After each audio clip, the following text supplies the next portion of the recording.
Hello students, I am Seema Kushwaha from Bharti group of college. आज हम पढ़ेंगे Gibbs Helmholtz equation. In general it is difficult to calculate the entropy in a chemical system. किसी रासायनिक निकाय में, किसी केमिकल सिस्टम में प्रायः जो एंट्रोपी है उसका परिकलन कठिन होता है।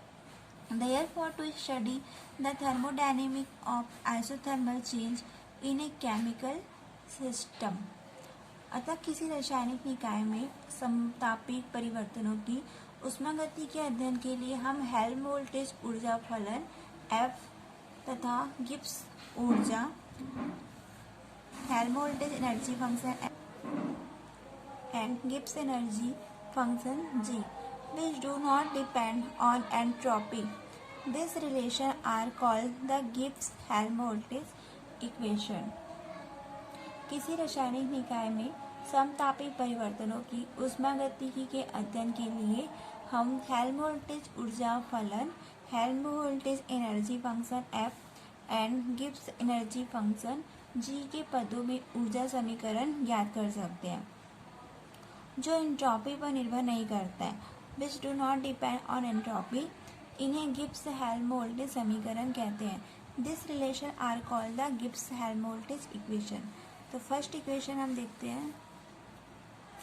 गिब्स-हेल्महोल्ट्ज़ का जो फर्स्ट इक्वेशन है वो है U equal to F minus T del F upon del T V equal to minus T square del by del T F T V. तो ये गिब्स हेल्महोल्ट्ज़ इक्वेशन का फर्स्ट इक्वेशन। तो हमें इसे लेकर इसे प्रूव करना है। The Helmholtz free energy of a system is F equal to U minus T S. हम जानते हैं कि किसी निकाय की हेल्महोल्ट्ज़ मुक्त ऊर्जा होता है F equal to U minus T S. Equation 1 due to infinite reversible The change in Helmholtz energy is निकाय के अति सूक्ष्म उत्क्रमणी प्रक्रम के लिए हेल्महोल्ट्ज़ फलन में परिवर्तन होगा dF equal to D U minus T S. इसे हम लिख सकते हैं D U minus T D S minus S D T. But from first and second law of thermodynamics, लेकिन ऊष्मागतिकी के प्रथम व द्वितीय नियम से T D S equal to D U plus P D V,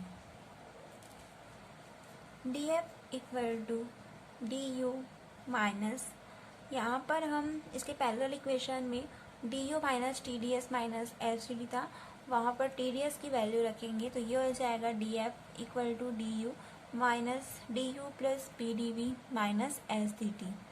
D U minus plus minus P D V minus S D T, minus minus cancel हो जाएगा, minus P D V minus S D T. इसे हम equation 2 देंगे। At constant value D V equal to 0, तो यहाँ पर नियत आयतन पर डी वी इक्वल टू 0 होता है तो del F upon del T V equal to minus S आएगा।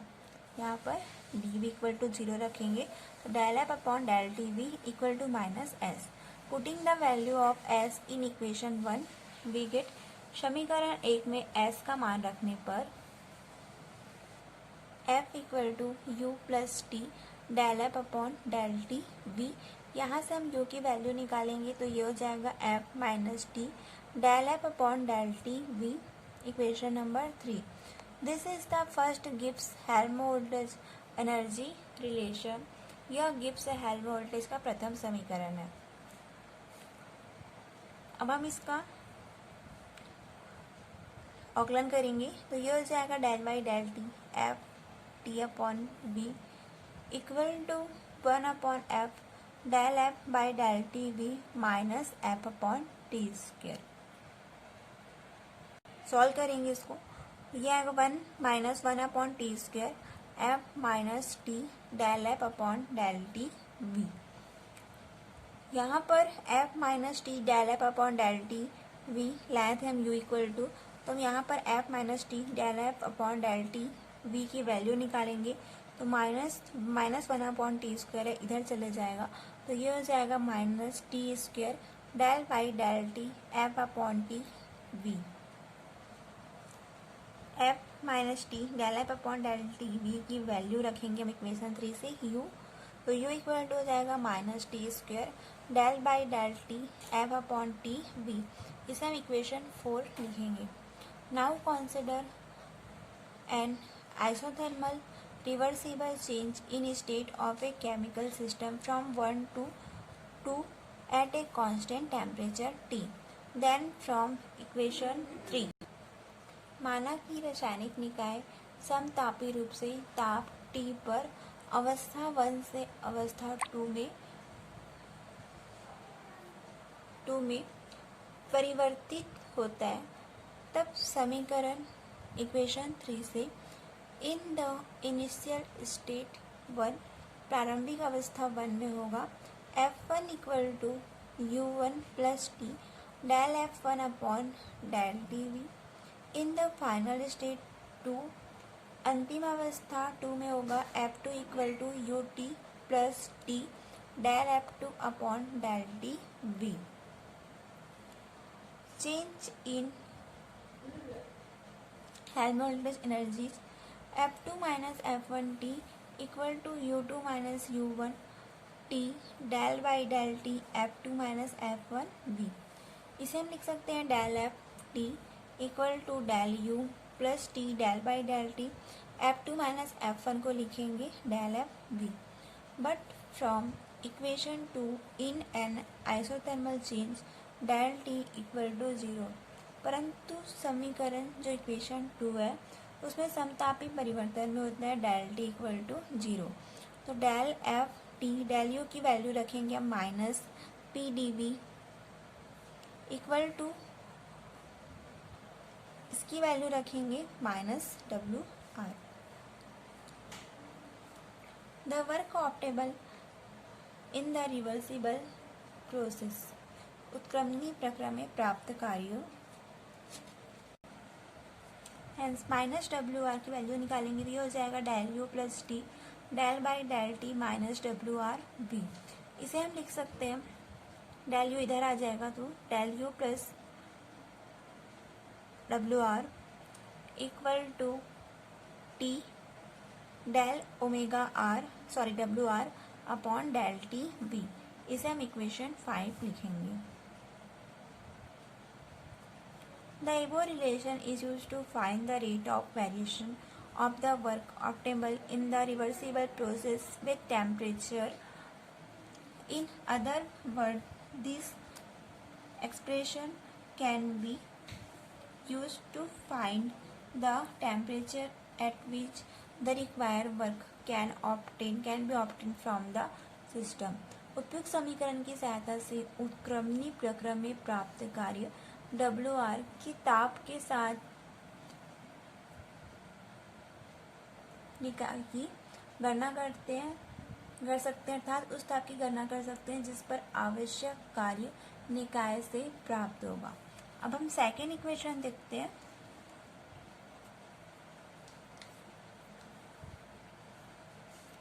सेकेंड इक्वेशन था H equal to G minus T del G by del T P equal to minus T square del upon del T G upon T P. Gibbs free energy of a system is express, हम जानते हैं कि किसी निकाय की Gibbs मुक्त ऊर्जा G equal to होता है U plus P V minus T S. U plus P we की वैल्यू में H रखेंगे, H माइनस टी एस। इसे हम इक्वेशन 6 लिखेंगे। In an infinite reversible change in state of the system, the change in Gibbs energy is। निकाय के अति सूक्ष्म उत्क्रमणीय प्रकरण के लिए गिब्स फलन में परिवर्तन होगा dg equal to D U plus P V minus T S. इसे हम लिख सकते हैं D U plus P D V plus V D P minus T D S minus S D T. But from first and second law of thermodynamic, ऊष्मागतिकी के प्रथम व द्वितीय नियम से T D S equal to होता है D U plus P D we.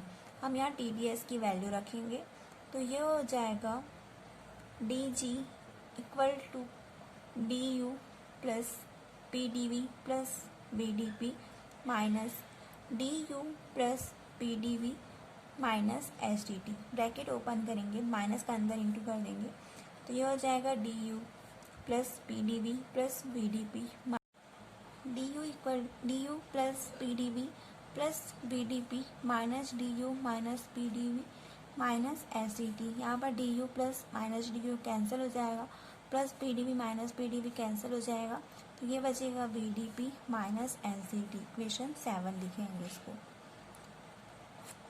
Eight a constant pressure D P equal to 0।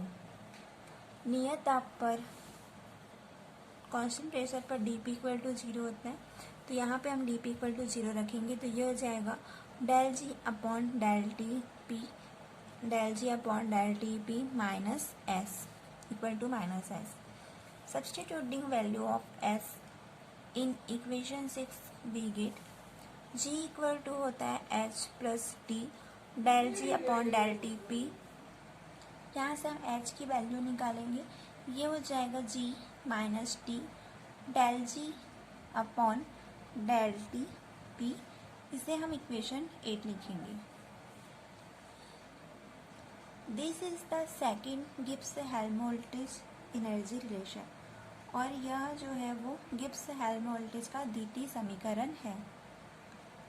Del by del T G upon T P equal to 1 upon T del G upon del T P minus G upon T square. जैसे हम first equation में किए थे वैसे same second Gibbs Helmholtz energy relation में करेंगे। यहाँ पे आएगा minus 1 upon T square G minus T del G upon del T P.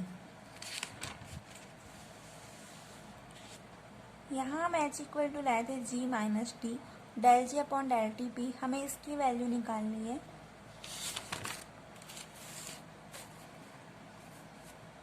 जी minus T del G upon del T P हो जाएगा इक्वल टू जाएगा minus T square del by del T G upon T. Hence from equation 8 से समीकरण 8 से हम G minus T del G upon del T P equal to H रखेंगे, तो H equal to हो जाएगा minus T square del by del T G upon T P. ये हो गया equation number 9। Now consider an isothermal reversible change in state of a chemical system from 1 to 2 at a constant temperature T। अब यदि रासायनिक निकाय समतापी रूप से ताप T पर अवस्था 1 से अवस्था 2 में परिवर्तित होता है, तो इक्वेशन 8 से हो जाएगा इन द इनिशियल स्टेट 1 प्रारंभिक अवस्था में G1 equal to H1 plus T del G1 upon del T P. In the final state 2 में अंतिम अवस्था 2 में G2 इक्वल टू होगा H2 plus T del G2 upon del T P. Change in Gibbs energy is, तो यहाँ पर हम जो G1 और G2 की वैल्यू निकालेंगे उसको माइनस करेंगे। G2 minus G1 T H2 minus H1 plus T, ये हो जाएगा del G2 upon del T minus del G1 upon del T. दोनों पे डेल अपॉन डेल टी है, कॉमन निकल जाएगा, तो यहाँ पे आएगा G2 minus G1 T equal to H2 minus H1 plus T del by del T G2 minus G1 P. इस प्रकार हम G2 माइनस G1 को लिख सकते हैं del G T equal to H2 minus H1 को लिखेंगे del H plus T del by del T, और G2 माइनस G1 को लिखेंगे डेल जी पी। तो ये हुआ इक्वेशन 10। तो इस प्रकार हमने जो गिब्स हेल्महोल्ट्ज़ इक्वेशन का फर्स्ट इक्वेशन और सेकंड इक्वेशन को प्रूव किए, जिसमें हमारा लास्ट में आया minus T square del by del T upon T P.